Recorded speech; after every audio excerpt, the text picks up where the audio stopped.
दोस्तों नमस्कार, स्वागत है आप सभी का एजुकेशन मंत्रा में। दोस्तों इस वीडियो में हम बात करने वाले हैं आज की कुछ महत्वपूर्ण खबरें। दोस्तों देखा जाए तो नए शिक्षा चयन आयोग को लेकर प्रदर्शन शुरू हुआ है। 2019 में जो मसौदा तैयार हुआ था उसकी हकीकत आज हम लोग देखेंगे। टीजीटी पीजीटी 2022 में पद बढ़ाने को लेकर आज की डेट से क्रमिक अनशन शुरू हो रहा है। प्राथमिक विद्यालयों में प्रमोशन का काम शुरू हो चुका है। सीटेट ने महत्वपूर्ण जो सूचना है वो जारी कर दी है और डीएलएड 3 बार से अधिक फेल अभ्यर्थियों को कोर्ट ने क्या कुछ आदेश दिया है, इन सभी पर हम चर्चा करेंगे। तो वीडियो को लाइक एंड शेयर करें और चैनल पर नए हैं तो सब्सक्राइब अवश्य करें। तो दोस्तों देखा जाए तो 2019 में ही बन गया था नए चयन आयोग का अधिनियम। तब इसका मुख्यालय देखा जाए तो प्रयागराज बनाने का उल्लेख था, लेकिन मुख्यमंत्री की घोषणा में आयोग के मुख्यालय का जिक्र नहीं किया गया है। आपने जो स्नैप्स देखे हैं जो लगातार वायरल हो रहे हैं, समूह का, खा और गा की शिक्षक भर्ती प्रक्रिया में चयन की क्या कुछ जो है प्रक्रियाएं रहने वाली हैं, जिसमें टीटी के 1/4 अंकों का उल्लेख है। ये सब मसौदा 2019 का है। दोस्तों देखा जाए तो उच्च शिक्षा निदेशालय को प्रयागराज से लखनऊ स्थानांतरित करने का प्रस्ताव मांगे जाने के बीच मुख्यमंत्री योगी आदित्यनाथ ने प्रदेश में सभी शिक्षकों की भर्ती के लिए नया चयन आयोग बनाने के निर्देश मंगलवार को दिए। उन्होंने निर्देश के साथ भर्तियों को लेकर कई बातें स्पष्ट की हैं, लेकिन इसके मुख्यालय को लेकर तस्वीर साफ नहीं की गई। वैसे इस आयोग के गठन की तैयारी 2019 में हुई थी, जिसका अधिनियम भी बन गया था। उसमें इसका मुख्यालय प्रयागराज में बनाए जाने को लेकर बात स्पष्ट की गई थी, लेकिन तब यह लागू नहीं हो सका था। मुख्यमंत्री योगी आदित्यनाथ के पहले कार्यकाल में उत्तर प्रदेश शिक्षा सेवा चयन आयोग अधिनियम 2019 तैयार किया गया था। अधिनियम के प्रारूप में आयोग का नाम, आयोग का स्वरूप, नियम, शर्तें, चयन आदि की प्रक्रिया को लेकर विस्तार से वर्णन किया गया था। उस समय यह आयोग अस्तित्व में नहीं आ सका, लेकिन योगी आदित्यनाथ के दूसरी बार सत्ता संभालने पर शासन स्तर पर इस दिशा में फिर से प्रयास शुरू हो गया। इस संबंध में देखा जाए तो आयोग के नाम, स्वरूप, नियम आदि पर विचार विमर्श की बैठकें भी हुई। अधिनियम 2019 का उद्देश्य और कारण देखा जाए तो तत्कालीन प्रमुख सचिव जेपी सिंह द्वितीय ने अधिनियम 2019 के उद्देश्य और कारण के संबंध में अधिनियम में विस्तार से बताया था। उसमें लिखा था कि उत्तर प्रदेश राज्य विश्वविद्यालय अधिनियम के अधीन स्थापित किसी राज्य विश्वविद्यालय से संबद्ध एडेड महाविद्यालयों के अध्यापकों को चयन करने को उत्तर प्रदेश उच्चतर शिक्षा सेवा आयोग स्थापित है। इसी तरह एडेड कॉलेजों, उच्चतर माध्यमिक विद्यालयों, हाई स्कूल व संबद्ध विद्यालयों के अध्यापकों के चयन को इंटरमीडिएट शिक्षा अधिनियम में व्यवस्था की गई है। बेसिक और जूनियर हाई स्कूलों के अध्यापकों के चयन को उत्तर प्रदेश बेसिक शिक्षा अधिनियम की नियमावली के अनुसार किया जाना था। यह भी था कि चयन की पद्धतियां लोक कल्याण के अनुकूल नहीं हैं। तो दोस्तों देखा जाए तो 27 दिसंबर 2019 को अधिसूचना भी जारी हुई थी। राज्यपाल ने अनुमति प्रदान की थी और इससे उच्च शिक्षा अनुभाग 5 प्रशासनिक रूप से संबंधित है और इसे सर्वसाधारण की सूचना के लिए अगले 27 दिसंबर को प्रकाशित किया गया था।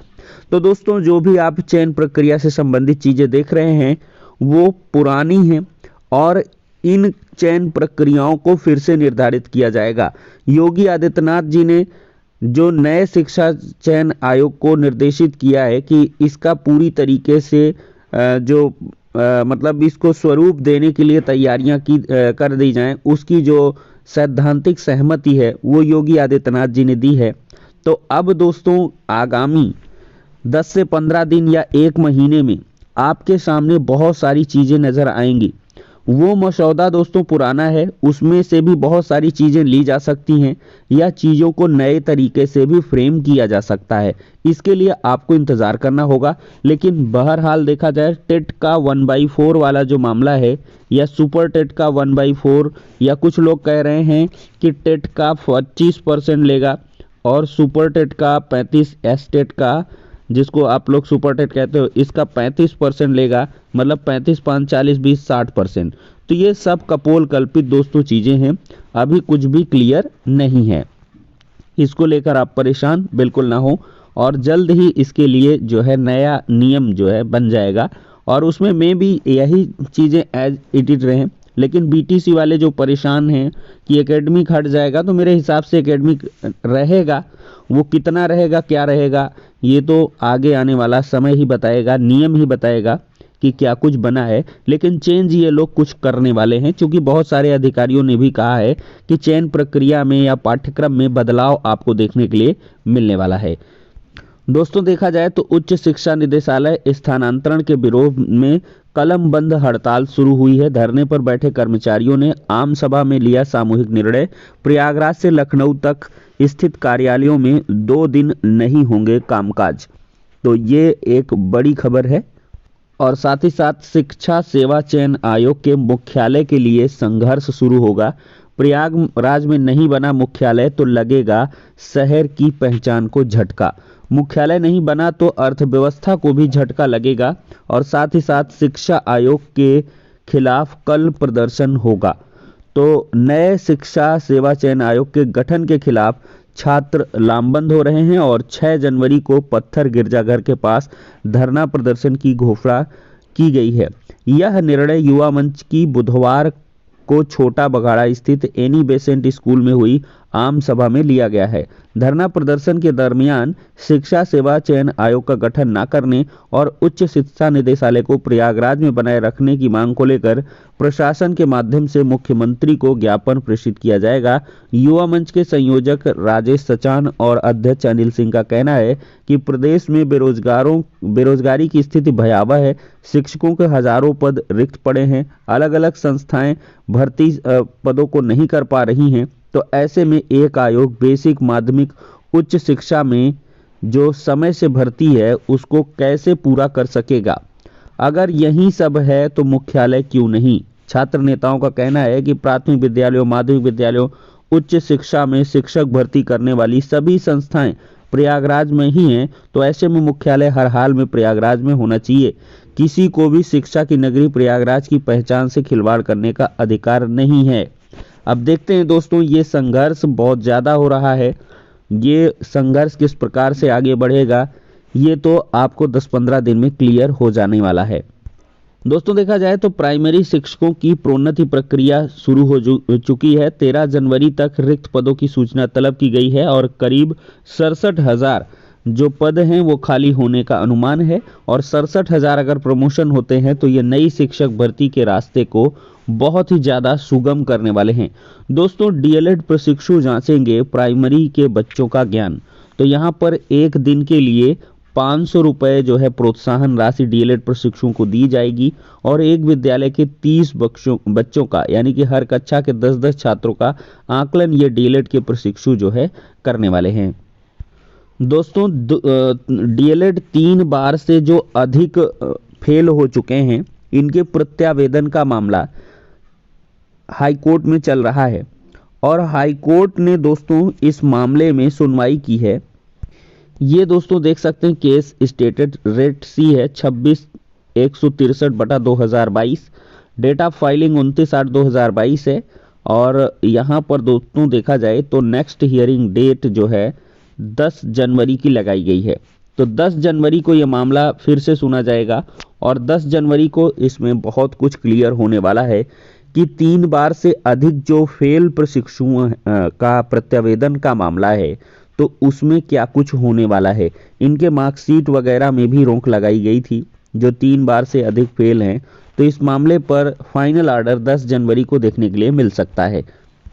दोस्तों 9 जनवरी से 7 फरवरी के बीच सीटेट की परीक्षा होगी। देश के 211 शहरों में सीबीटी मोड में आयोजित होगी परीक्षा। डाउनलोड कर सकते हैं प्रवेश पत्र। आप अपने प्री एडमिट कार्ड को डाउनलोड कर सकते हैं। मान लिया आपकी एग्ज़ाम डेट इसमें जो है 10 जनवरी है तो आप इसका जो एडमिट कार्ड है फाइनल एडमिट कार्ड वो 8 जनवरी को डाउनलोड कर सकते हैं। बाकी 7 फरवरी तक के जो प्री एडमिट कार्ड है वो आ चुके हैं। आपका एग्ज़ाम किस डेट पे है और एग्ज़ाम सिटी क्या है ये दर्शाया गया है। और दोस्तों सीटेट की तरफ से जो सीटेट की परीक्षा है ये सीबीएसई कंडक्ट करा रहा है और सीबीएसई ने संघ लोक सेवा आयोग समेत बहुत सारे जो आयोग हैं उनको लेटर लिखा है और अनुरोध किया है कि सीटेट की परीक्षा की तिथियों के दौरान अन्य सार्वजनिक परीक्षा का आयोजन ना करें, ताकि परीक्षा की तिथियां आपस में ना टकराएं और किसी भी प्रकार की असुविधा से छात्रों को बचाया जा सके। तो दोस्तों निश्चिंत रहें, जिनकी भी परीक्षाएं चल रही हैं या सीटेट की हैं, इस दरमियान कोई अन्य परीक्षा नहीं होगी जिस डेट पर सीटेट की परीक्षा और सीटेट की परीक्षाएं लगातार हो रही हैं।